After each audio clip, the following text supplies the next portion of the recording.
like the thing about Final Fantasy is they partner so rarely, right? Like you don't see this kind of thing very often. If you want a clip, or you can no hold problem. out. I'll clip it. So we wanted to blow it out and really do an honest, authentic job and like pick our favorite characters and our favorite moments and like make sure I got the full product line. So sleeves, playmats, deck boxes, the whole card set. It's like we wanted to do as much as we possibly could with this set. Yeah, it's very, very cool. There's also, we don't have any in these decks, but there's also a whole bonus sheet of concept art that has like a bunch of cool stuff. So, did Amano do any of the art for the main set, or is it just for the bonus sheet? Yeah, Amano did Terra and Kefka in the main set, and they're both gorgeous. The Terra piece looks like it's right out of my childhood, but the Kefka story is very cool to me. It is the first time he has ever drawn God Kefka in his history. He's never done it. He's drawn normal Kefka a lot, but never God Kefka. And so for him to do that was a very, very special moment. And it's actually, I think, it's him on the screen right there, and you'll see his card if you watch this video long for. Yeah, so there's the Terra. Wow, perfect timing. Here's the Terra that he did, and it's absolutely stunning. It's beautiful. So years ago on Arena, he did sleeves for Liliana. Yeah, so he did the Liliana. Just for this?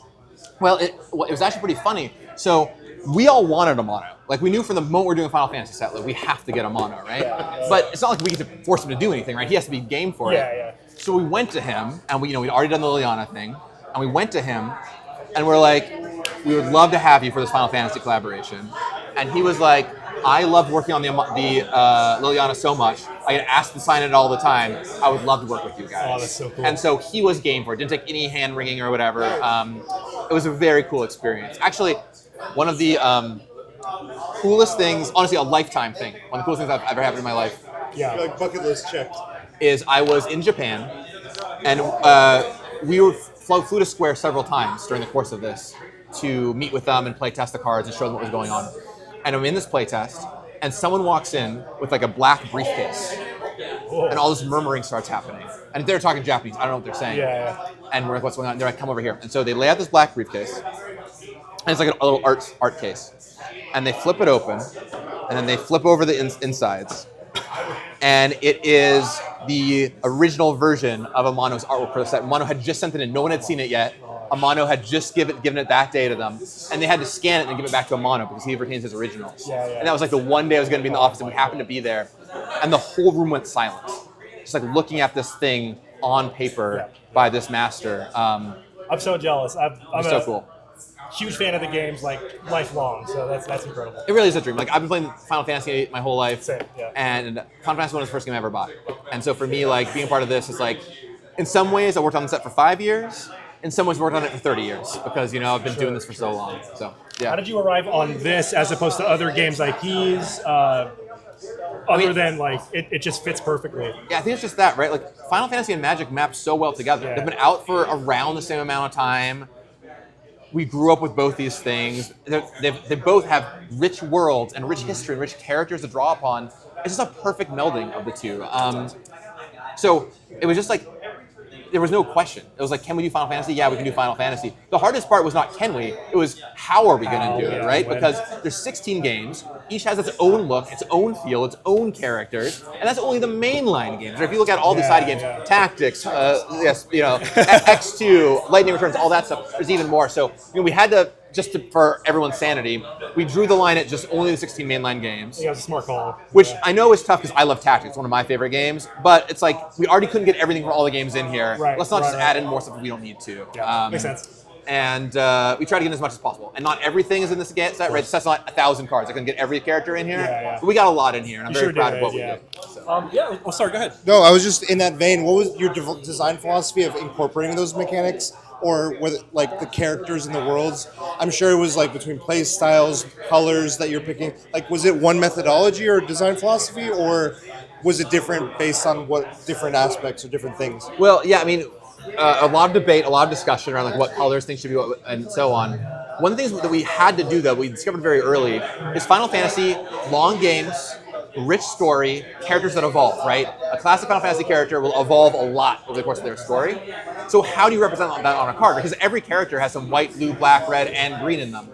So I pioneered something I kind of coined the snapshot moment, where you pick a moment in the game, imagine you take a picture of the character right then, that's what colors you're doing, right? So a great example is a Sephiroth. So in the main set, Sephiroth is mono black. He's one-winged angel. He is like, ready to take the life stream and destroy the planet. But in the commander decks, the moment we chose is right when he discovers his past. And he's kind of turning evil at that point, right? So he's red-white there. Okay. So you can kind of switch things around a little bit based on when you take a picture of that character. And that's how we were able to identify what colors we wanted to do. Right? Okay. So, I'll let you guys play a little bit. all right, so I won the roll, so I'm going to go ahead. Planes, go. All right, nothing on turn 1 for either of us. But turn 2, let's change the story. Here's an item shopkeeper. It's a 2/2, and when I attack, an equipped creature gains menace. You got it. Your turn. Swap and play Sahagin. Yes, you got a blocker. Whenever I cast the non-creature spell, if it was 4 mana or more, it gets a 1/1 counter. It can't be blocked this turn. Cool. Now, one thing I'll call out too is every card, this is a great little twist, has on the bottom right what game it's from. Yeah. So you can look and actually see what is that from, which we added internally because we kept doing drafts. We were like, who is this person? Like, who the heck is this? That's smart. And we're like, putting that on there is great because it not only tells you the answer, but it inspires you to go learn more about it. You're like, okay, Final Fantasy III, what's going on in that game, right? Which I think is... Also, don't you guys do that play with Sid and all the variations of Sid? Yeah, so that's a funny story. So one of the big questions was how are we going to do Sid? Because every game but one has a Sid in it. And we're like, well, we can pick like a 7 and a 14 or whatever, do those. But I went to Zakil one day, the architect for the set, and I was like, can we just do all of them? Like, all of them with different arts. And I expected him to say no. Hey, really good to see you guys. I expected him to say no. And props to Zakil. We really operate on the rule of cool for this set. Yeah. If it was cool, let's do it. And he's like, let's get it in the set. Let's do it. Let's get 15 pieces. Because normally if I was like, hey, can we just commission 14 extra art pieces for an uncommon? That'd be like absurd, right? Yeah. But here it was like, no, we are all fans. We think this is the coolest. And my favorite thing is, in the weeks leading up to set previews, there were so many Reddit threads and social media posts of how are they going to do Sid.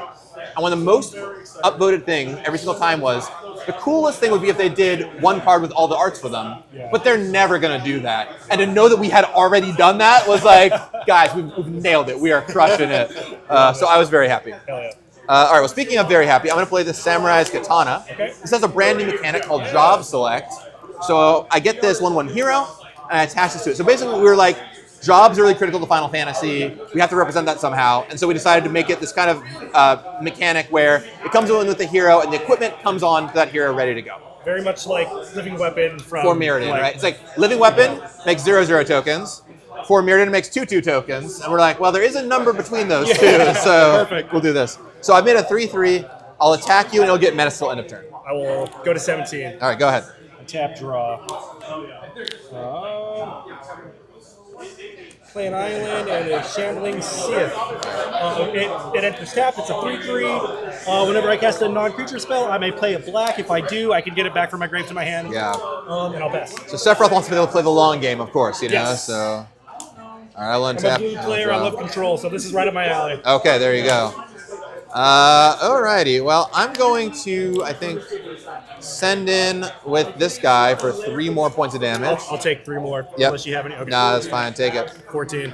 And then, what do I want to do next? I think I'm just going to go ahead and play this Dwarven Castle Guard. Okay. When it dies, I make a 1/1 hero, and it's your turn. I'm sure you've been playtesting and previewing a lot. Is there any specific play styles or characters or worlds you're like really leaning into?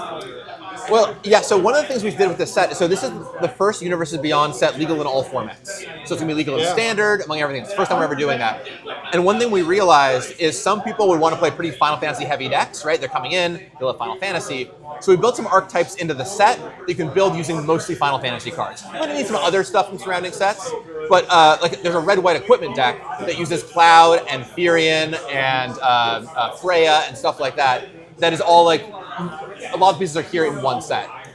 There's the Towns deck, where there's all these lands that are towns, and we built that as a theme that you could go build and construct it as well. So we did build in some themes specifically for standard play. Of course, the cards will be used in all kinds of different ways. You'll never be sure how it's going to turn out, but we tried to seed a few themes in the set. Okay.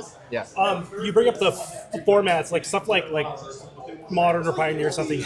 What sort of challenges did you face when trying to bring these cards into that set? Like to make it all balanced. Yeah, I mean, we put our full development rigor on this. So we have an incredible team called Play Design.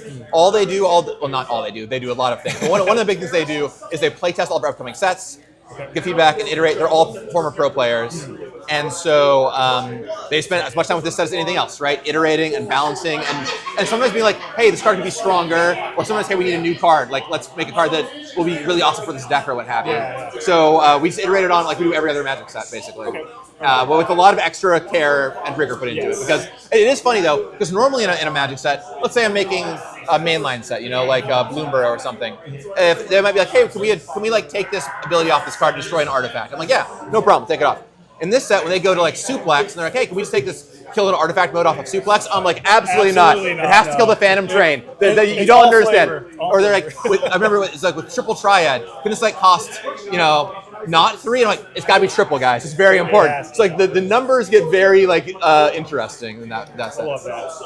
Okay, Swamp Go. Swamp Go. After all that, a little Swamp Go. All right. Well, I will untap and draw. All right. I'm gonna send in with my Samurai's Katana Warrior. He's a 3/3 menace. I will not block. All right, take 3. Before damage, I'll kill it. Sephiroth will intervene. And then I get a +1/+1 counter. And you gain 2 life. And I gain 2 life. Go back to 16. Very good. Well, I will follow up with a Cloud. Ooh.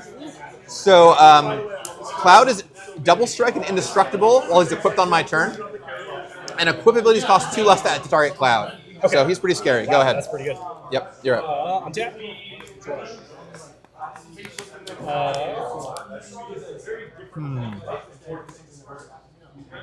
Now we're in the thick of it right here. Yeah. Cloud is out. Swamp. I'll play this 2/2 rat. Yeah. When it dies, I make a treasure. You got a bunch of good blockers. I think I'll just pass. All right, you are gonna pass. I will untap. You left up 3 mana, which is very suspicious. Blue, no. But I'm down for a bit of suspiciousness, I guess. I will equip Cloud with the Katana. Okay. And I'm worried about your stuff. I'm a little worried about your stuff. I'm going to, speaking of, I will go ahead and suplex your Shambling Seath. Get it out of here. So it destroys and it gets exiled. It's exiled. It is exiled. Yeah, get it out of here. Okay, it's exiled. All right, very good.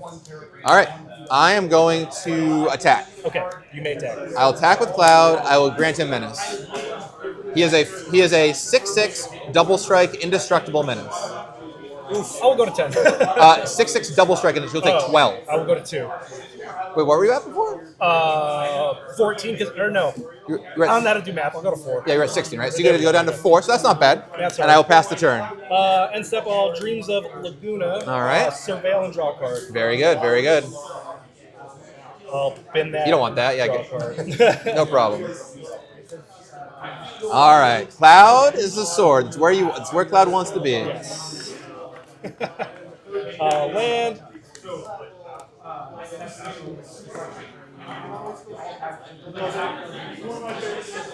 Four. Yeah. All Are there right. lessons you've taken from the universes beyond that you've approached with this, like this being a huge effort, and you're going forward with other ones? Like, what would you say is like the biggest takeaway from going through this development cycle for this? Yeah, for sure. I mean, I really feel like as people, as humans, we all build on everything we do, right? So you do something, you learn from it, you do better next time, right? And I'm so proud of what I did on Final Fantasy, but there is so much I've learned during the experience that I'm actually applying on the next set I'm working on, which of course I can't say anything about, but you'll see it at some point in the future.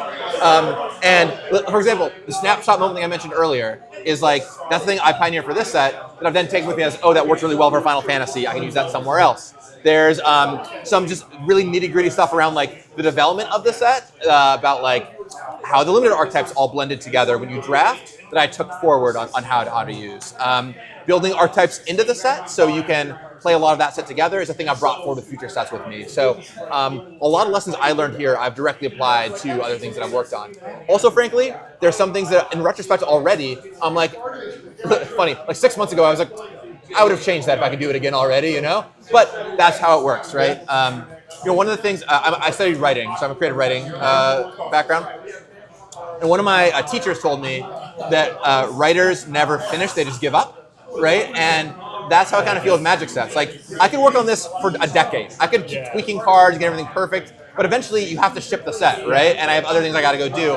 And so, could I have spent another year fine-tuning every little detail around the edges? Yeah, but at some point, you have to ship it. I think that is part of the beauty of Magic. Yeah. I can't patch your cards. Once they're out, I can't call you and tell you to change these numbers from a 3 to a 2, right? And so it is slightly imperfect in a way. Yeah. I think that's kind of beautiful because it lets every player be like, I'm going to be the guy. I'm going to crack it. I'm going to find what they missed, and they can't take it away from me. Yeah. I think that's kind of pretty. So now that the full spoilers are out, are there any characters that aren't in the set that you wish made it? Well, so there's a ton of characters, and we always knew things were going to be on the cutting room floor, right? It's like, it's so hard to figure out who to include and not include. Sure. I'll say that, listen to the community, some of the loudest are some characters from 5. There's a lot of cool characters from 5 that didn't quite make it in. 5. And we left a lot of them just outside there. I'm a big Final Fantasy 9 fan. It's my favorite game. And so no Ico. I know that's the thing that a lot of players really wanted. 8, there's no Selfie, no Irvine. So there's a few we had to kind of leave. But we got in a heck of a lot. So I'm really proud of how much we got in here. And ultimately, when you're making a Magic set, okay, the set is 200 and odd cards, right? 250 cards or whatever. Well, you can only have so many legendary creatures, right? Because you're not going to do it at common. You need spells, you need artifacts, you need everything else. So you only get so many creature slots. You have to use them the best you can, So a lot of tough decisions.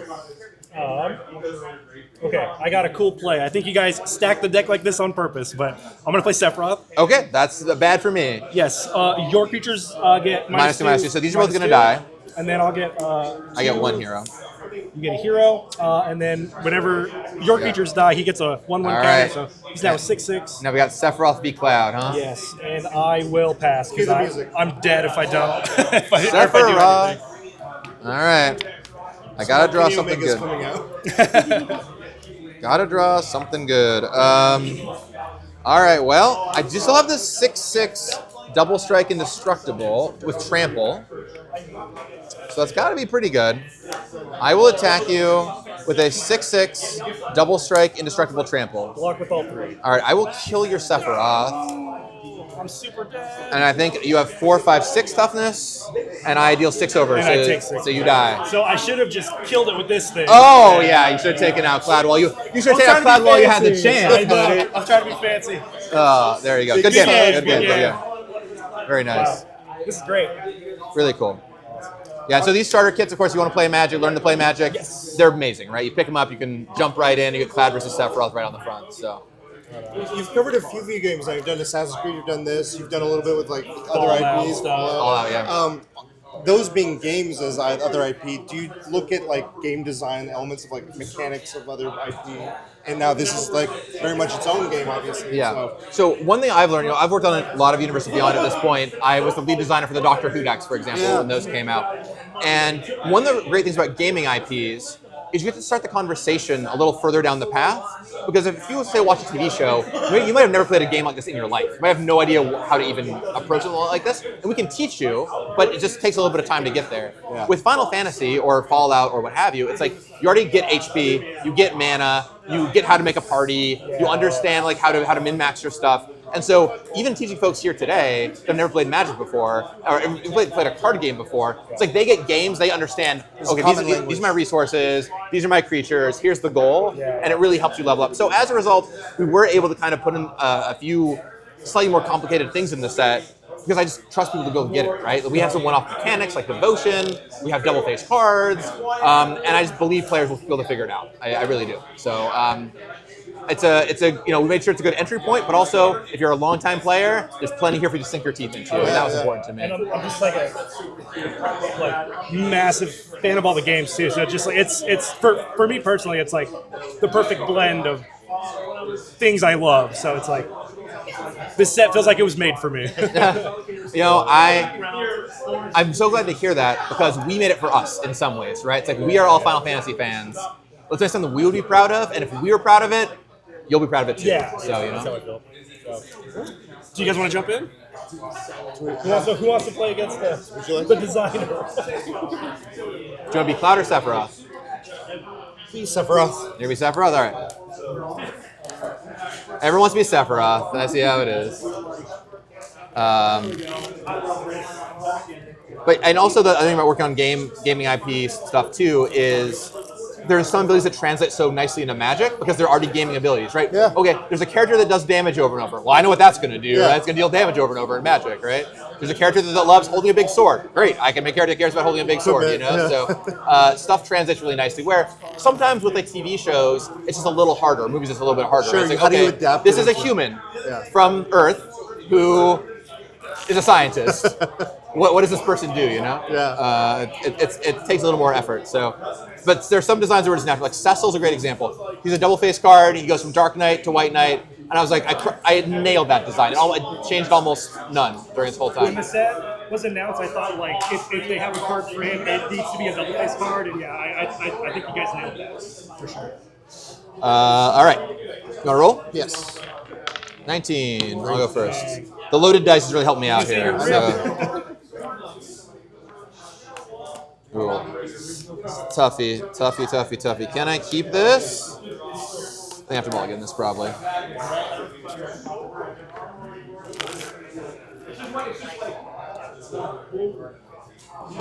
Okay. All right, let's see if we can find something a little better here.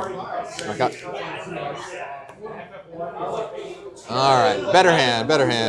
Yeah, I love the towns. I'm curious, like, you have so many other things like battles as well. I'm like, in my head, there's materia, the two magic in of its name, but then there's materia, there's the magic of a world that this has. It's like, I can only imagine, like, how did you guys get to decisions? Oh, it was so hard figuring this out because it's like everything could be. If you wanted something to be a whole set mechanic, you could. I could have made a whole materia mechanic, right? I could have made a whole. We could have made a whole limit break mechanic at one point, right? It's like there's so many different things to tap into.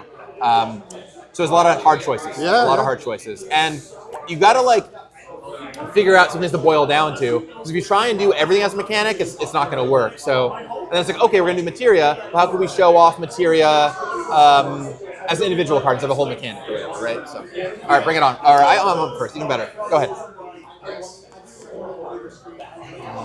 Tap land. Yeah. All right. Town. I will play out this shopkeeper. Your turn. Familiar face. Yeah. Her again.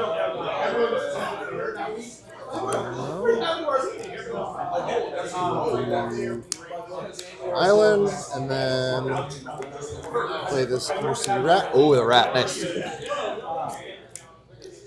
Alrighty. Well, I'll play a land, and I'll play out this Castle Guard, and I will pass the turn to you.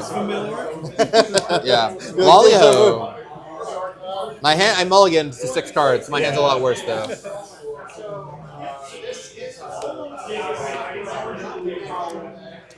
So I really like Gates, if you know that mechanic from Ravnica. Yeah, and so that's what towns are kind of trying to do here. It's like a new version of Gates. 3 and play an all beat Savager. Nice. I will swing. Right, I'll get 18. What format is the Go. Pro Tour in Vegas? I couldn't. It's standard. So it's a standard and draft. So it'll be Final Fantasy draft and then standard featuring Final Fantasy. So are you coming to Vegas? I have a press pass, but I don't know if I'm going to be able to make it. It's like 2 weeks from now, so it's Where are you based at? North Hollywood. So Okay, so you can drive on down, you know? yeah. Not bad. Not bad. Yeah, Vegas is going to be amazing. We're pulling out so much cool stuff for that show. So if you can make it, it's going to be a good time. I would love to. I want to try this. I'm going to tap for 4 and play Magitech Scythe. Oh, no. Yeah. When it enters, you may attach it to a target. And it has to be creature blocked, control. yeah. If you do that, creature gains first strike until end of turn. It must be blocked. It's a test of my reflexes. I Yeah. will do to the rat, Okay, the rat must be blocked this turn. and I will go to combat. All right. Goodbye, Dwarven Castle Guard. And okay. Yep. And your turn. All right. I'll play the Coral. You can tap creatures, Ooh, okay. and I'll say go.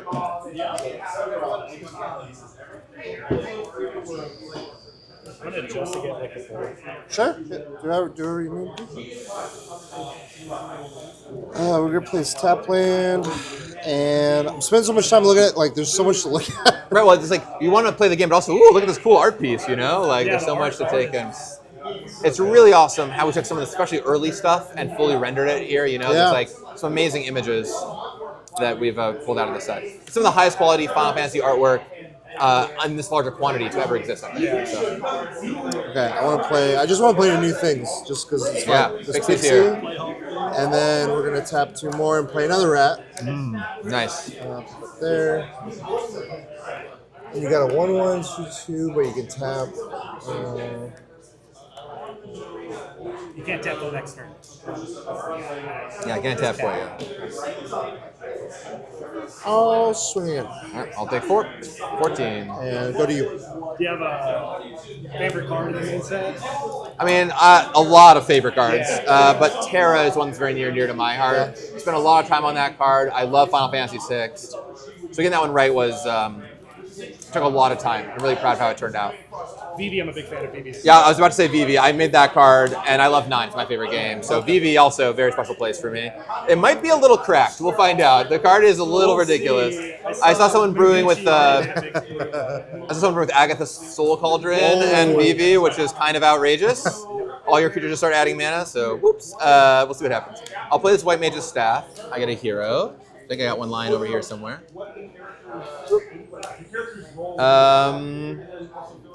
And I think we're just going to have to go for the old pass the turn. You're up. What next Final Fantasy project that you know of or that we're all aware of are you most excited about? Well, they just announced Tactics, right? The Tactics remake. I'm so stoked for Are you that. playing Enhanced first or the old, like going back to your roots a little bit? Well, it's tough to say. I mean, I'll probably go back to my roots just because the nostalgia is so strong, you know? But the voice cast, that was like the push and pull of it. I was like getting a fully voiced. Ben Like, Starr's back. What's funny, I ran into Ben yesterday, and he was so excited about being in that game. Yeah. Right? Guy's been on a tear. He's hosting the Final Fantasy panel, right? Yeah. Hosted at PAX. That was He'll be in amazing. Vegas hosting it as well. So, yeah, Ben's awesome. Love that guy. Gotta avenge me, Corona. Trying. I'll tap for 3 and play another. Oh, right. You got the double salvages rolling. And then I'll swing. All right. When you go to combat, I'm going to go ahead and tap your rat. Tap him. Okay. I will swing with these 2. Flying two. and this one. Yeah, fly in on the ground. All right. I'm going to go ahead and block this rat right here. Okay. I'll take 2 from this and then 2 more off the drain for this. So I take a total of 4. I go to 10, and you make a treasure token. I will use this as a treasure. Yeah, it's fine. Do we have one over here somewhere?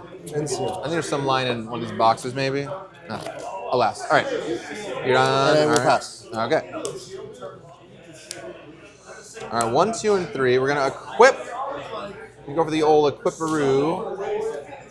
Do you have like an expected archetype at the Pro Tour with this set? Like, Well, we'll see what happens. I mean, Standard is very strong right now, right? 3-year Standard. So there's some really strong decks up there, like there's the Omniscience deck and the Mono Red deck, a bunch of really strong polarized stuff. But I'm hoping that some stuff from here makes a pretty big splash.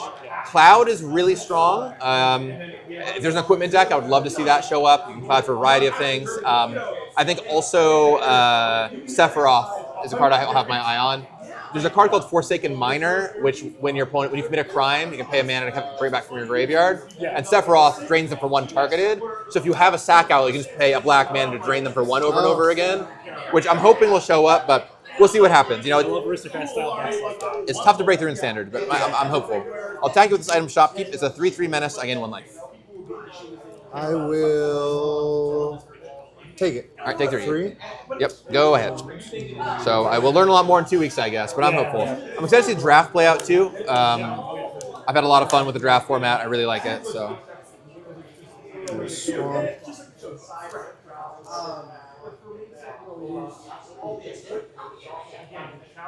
I'm fascinated by the wording on this. It says whenever an artifact dies. Yeah. I've never really seen that wording. All right, before. something pretty new. You won't see it whenever an artifact dies alone, but it's very strange, right? Whenever a creature or artifact is put into the graveyard from the battlefield, because creatures would die. So we decided to pick one, and dies is way more natural. So yeah. When you use 4 in a treasure. Uh-oh, I don't like this. Evil reawakening. Oh no, the Treasure rat, creature. true evil. The rat is back. Back, but bigger than ever. Yeah, for sure. This is scary. And this can't fight, so I will go to combat. I'll swing the flyer. Yeah, I'm gonna go ahead and tap here. This guy? Okay, the flyer. All right, I take 2. You get to surveil 1 also. Oh. Brutal. I will put it in my grave. Yeah. On top of the grave. All right. Untap and draw. Let's see here. All right. Well, time to keep something happening. I'm gonna play. All right. I'm gonna attack you for 3 with the shopkeep one more time.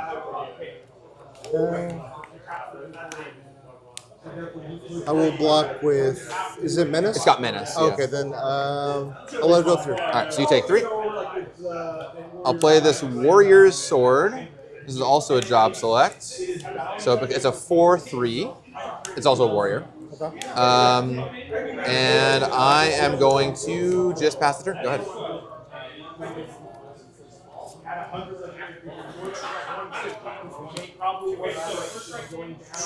All right. Uh-oh, you're reading the card. Don't read the card. Don't read the card. Don't like that. Yeah, why not? I just Why want to play not? this. What do you mean, why not? Oh my God. God. I'm gonna make a 3/3 You get a 3/3, robot, yeah. artifact creature. Yep. Wasn't placed in the grave. I will go to combat. Yeah, this will go ahead and tap this rat right here. Yeah. And then I will swing with these two. All right. So you go ahead and surveil. So, did you guys have any other like Square IP in mind, like Kingdom Hearts or anything like that? I imagine that'd be a licensing. I mean, obviously, I would love that, Yeah. right? I mean, one of my favorite games of all time is Chrono Trigger, right? Which would be same. incredible. But we'll do this and see what happens in the future, Yeah. right? So nothing I'm working on at the moment there. I'm gonna go ahead and block here, so these will trade off. And then you get a treasure token, and I get hit for 2. And I get drained for 2 with these guys. Yep. I go to 8 and 6. You go to 16. But I mean, just, Square is a company with so much great stuff. It's like, we could make tons of sets out of it, We'll see what happens. Are you down after that? Yes. Chrono Trigger would be great. Yeah. I mean, it's like I said, it's my favorite games of all time, so. All right, what are we going to do? 1, 2, 3, 4, 5. Well, I don't know, it's been working okay so far. I guess I'll attack you with my item shopkeep for 3 more. It's got menace still. When you're picking a property for Universes Beyond, like We'll block with these Spider-Man two. is next, like what do you what's that process like? How do you choose? I'll kill this, and I take 2 from the drain. Well, to be quite, I'll take a break of action. It's a long answer. Sure. So here's how the process kind of works. So we have a team that I don't work on. It's like it's a different group that figures out what IPs might be good fits for Magic, and they do the negotiation and talk with them, all this kind of stuff. I'm not part of that process.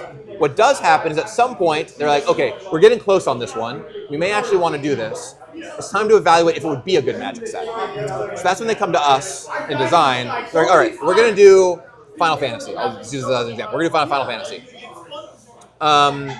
Let's make sure that there's stuff for all 5 colors. Some IPs can't cover all 5 colors very well. Let's make sure it has small creatures and big creatures in every color. Let's make sure it has enough story to grab from. Now with Final Fantasy, that's not a problem. Obviously, as you can tell, Final Fantasy has all 5 colors covered easily. Plenty of characters, plenty of stuff. But there's plenty of other IPs where we've got to this point in the process, and it's like, actually, there's no green cards. Green's always the tough one, right? Because it's like everything else maps well. Good and evil, sure. Impulsive, the cunning guy, a lot of stuff have that. But what's green? Like that one's often kind of tough. There's lots of times where we've gotten to there's just not enough material for a set. Maybe we do a commander deck or something like that, but there's not a whole set's worth here. So we do that evaluation, and then we give them that feedback back, and that's how they determine what we're going to go forward with or not. So it's kind of a long process, but there you go. I'll play this Cloud-bound Moogle, hanging out here. Adorable. He gets to put a +1/+1 counter on somebody. He'll put it on himself. He's greedy. And I'm going to... Let's go.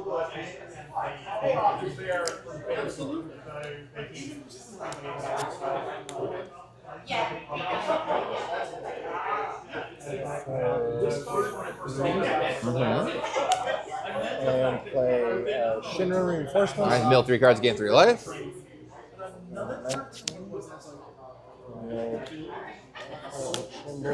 Nice. I'm going to equip the Scythe with Fury. Okay. And then when I go to combat, When you go to combat, I will tap 2. And I think we're going to go ahead and tap this guy. I'll swing with this. Swing with both those. Well, I think I have to block. I think I have to block like this. I guess I should tap that. Oh well. I'll block like this, and these will trade. And I dream for 1, and this will die. So I take 1 in total. Is what that?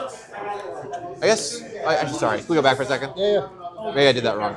If I block here, I could go to 1 instead. I guess I'll do that. I'll go to 1 instead. So I'll block here and do the same thing. I take 3 more. I go to 1.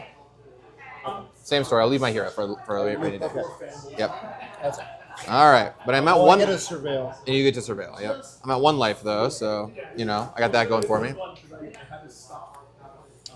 I'll tap 3. I will equip. You have 3 creatures, huh? I will equip.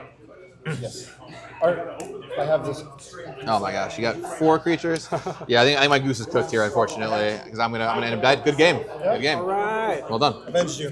There you go. Appreciate Avenging. it. There you go. Again, somewhat like there's times where I just want to play and I get into the moment, but this was so much of like, oh, I want to show this. Ooh, and like, what's the flavor of this card? Do I know this card, right?